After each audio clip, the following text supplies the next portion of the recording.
बहुत पुराना समय था, जब न ब्रह्मा की रचना स्थिर थी, न विष्णु की रक्षा काम कर रही थी, न ही शिव का संहार संतुलित था। एक समय ऐसा आया जब काल, समय स्वयं अनियंत्रित हो गया। दिन महीनों जैसे बीतते और महीने पलक झपकते बीत जाते। देवता भ्रमित थे, कौन शासन कर रहा है। तभी त्रिलोक में एक छाया प्रकट हुई। कोई उसे देख नहीं सकता था, बस उसकी उपस्थिति से ही अग्नि शांत हो जाती और जल सूख जाता।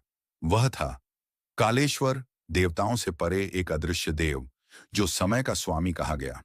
मध्य, देवों की परीक्षा। एक दिन इंद्र ने उससे पूछा, हे अदृश्य देव, यदि तुम सबसे शक्तिशाली हो तो स्वयं को दिखाओ।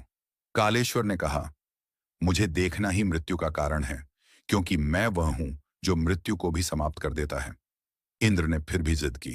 क्षण भर के लिए आकाश काला हुआ, सूर्य बुझ गया, चंद्र टूट गया और इंद्र का सिंहासन राख बन गया। इंद्र वहीं नष्ट हो गया। फिर अगले क्षण पुनर्जन्म लिया, लेकिन अब उसका स्वर कमजोर था। देवों को समझ आया कि कालेश्वर कोई देवता नहीं, बल्कि देवों का भी नियंता है।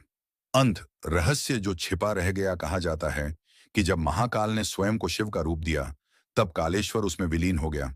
इसलिए शिव को महाकाल कहा गया। आज भी उज्जैन के गहराई में एक प्राचीन बंद गुफा है, जहां हर 100 वर्षों में एक बार समय कुछ क्षणों के लिए रुक जाता है। कहा जाता है वहीं से कालेश्वर की छाया प्रकट होती है। ना कोई देख सकता है, ना रोक सकता है, बस महसूस कर सकता है।